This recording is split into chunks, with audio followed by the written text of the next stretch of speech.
इस चुनाव में मध्य प्रदेश की सबसे महत्वपूर्ण लोकसभा सीट कौन सी है? शायद आपका जवाब होगा छिंदवाड़ा, जिस पर कांग्रेस और बीजेपी दोनों ताकत झोंक रही है। लेकिन एक सीट और है जो अचानक हाई प्रोफाइल हो गई। अब तक जो बीजेपी सिर्फ छिंदवाड़ा की फिक्र में दौड़ धूप कर रही थी, वो रुख बदलने पर मजबूर हुई है और जो प्रदेश की हर सीट को गंवाने की कगार पर पहुंच गई है, उसे कम से कम ये तसल्ली है कि छिंदवाड़ा के अलावा एक सीट और बचा सके या ना बचा सके, लेकिन जीत के अंतर की खाई जरूर पाट सकेंगे। नमस्कार, मैं हूं हरीश देवेकर और आप देख रहे हैं न्यूज स्ट्राइक। मैं आज जिस सीट की आपसे बात कर रहा हूं, यह सीट राजा महाराजाओं की सीट है। एक ऐसी सीट जो कभी कांग्रेस की ही मुट्ठी में थी, लेकिन वक्त के साथ फिसलती चली गई। ये वो सीट है जो परिवारवाद का भी एक शानदार उदाहरण रही है, लेकिन जब से बीजेपी के खाते में आई है, उसके समीकरण बदल चुके हैं। कांग्रेस के लिए अपना ही गढ़ वापस हासिल करना मुश्किल हो रहा है। इस बार जब सीट हाथ से निकलने की आशंका प्रबल दिखाई दे रही है, तब कांग्रेस ने अपने सबसे चतुर माना जाने वाले लीडर को मैदान में उतारा है। ये लीडर हैं दिग्विजय सिंह, जिन्हें कांग्रेस मौके बेमौके अपना संकट मोचक भी मानती या बताती रही है। अब तक सारी लाइमलाइट छिंदवाड़ा तक सिमटी हुई थी, अब उसमें दिग्विजय सिंह और उनकी सीट राजगढ़ का भी हिस्सा बढ़ चुका है। जिसके बाद यहां सवाल सिर्फ हार और जीत का नहीं है, बल्कि सवाल दिग्विजय सिंह की साख का भी है। जिस सीट पर वो ये दम भरते हैं कि ये उनका गढ़ है, अब उस गढ़ को बचाने का भी उनका जिम्मा बन गया है। हार हुई तो उनके सियासी कैरियर पर सवाल उठना लाजमी है, और जीते तो कद तो बड़ा हो गई, और जीते नहीं लेकिन मतों का अंतर कम कर दिया, तब भी कम से कम अपनी लाज बचाने में कामयाब रहेंगे। मैं आपको बता दूं कि ये करिश्मा दिग्विजय सिंह पहले भी दिखा चुके हैं। इस सीट से वो पहले भी सांसद का चुनाव लड़ चुके हैं और बीजेपी से इस राजगढ़ सीट को छीनकर कांग्रेस की झोली में डाल चुके हैं।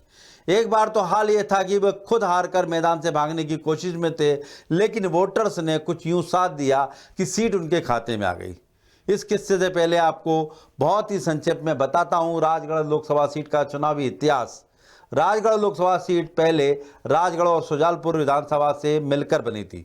1962 में मुंबई के बाबूराव पटेल को यहां से मैदान में उतारा गया था और वो जीते भी थे। इसके बाद 1971 में जगन्नाथ जीते। 1977 में राजगढ़ लोकसभा स्वतंत्र सीट बनी तो यहां से जनसंघ ने मुंबई के बसंत कुमार पंडित को टिकट दिया और वो भी जीते। पंडित लगातार दूसरी बार यहां से 1980 में लोकसभा में चुने गए। 1984 में पूर्व प्रधानमंत्री इंदिरा गांधी की हत्या के बाद कांग्रेस की लहर में जनसंघ के जमुना लाल हारे। उन्हें हराने वाले कोई और नहीं, दिग्विजय सिंह थे। तब वो पहली बार सांसद का चुनाव जीते थे। अब वो किस्सा बताता हूं जब दिग्विजय सिंह को लगा वो हारने वाले हैं। ये बात 1991 के लोकसभा चुनाव की है।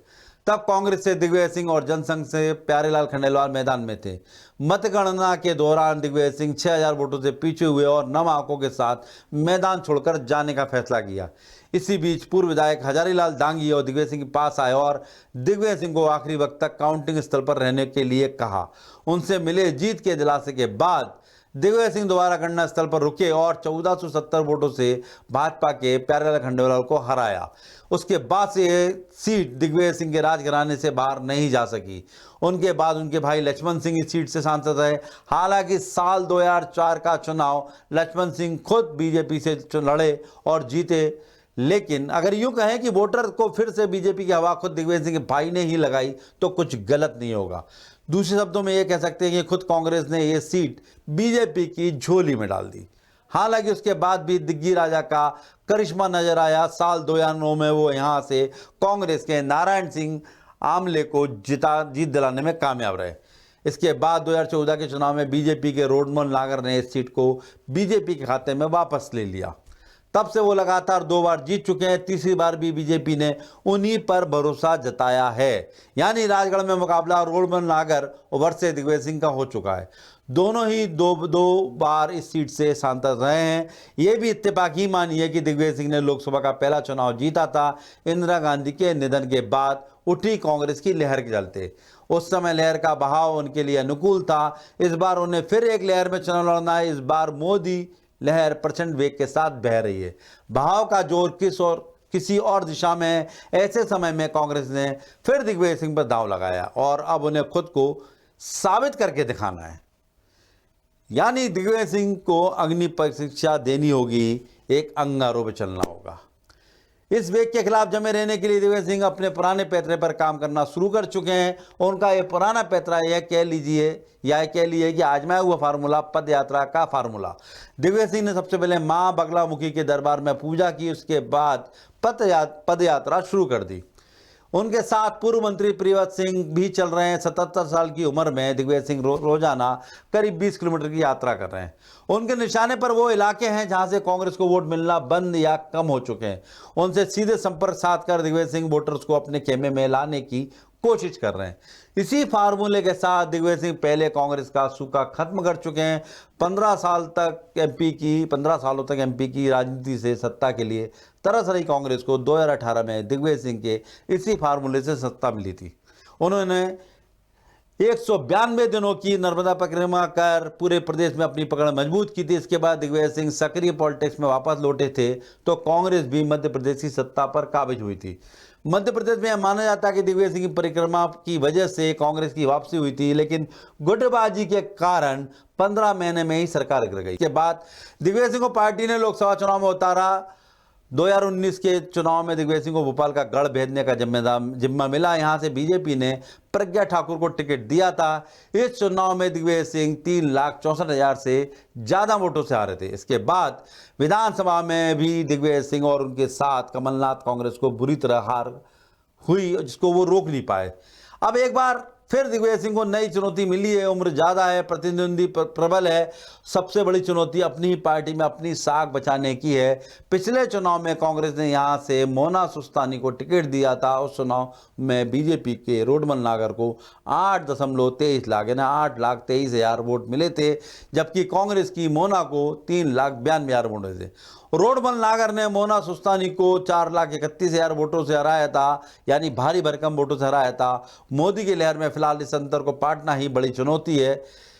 अगर दिग्विजय सिंह ये कर पाते हैं तो शायद राजघराने के साम्राज्य को राजगढ़ और कांग्रेस दोनों में कायम रखने में कामयाब होंगे, और अगर नाकाम हुए तो शायद ये उनके राजनीतिक कैरियर की आखिरी चुनौती भी साबित हो सकती है।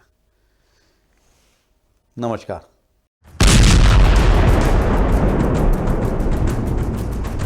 इसी मुद्दे से जुड़ा हुआ हमारा आज का सवाल है, क्या राजगढ़ लोकसभा सीट से मुश्किल है दिग्विजय सिंह का चुनाव जीतना?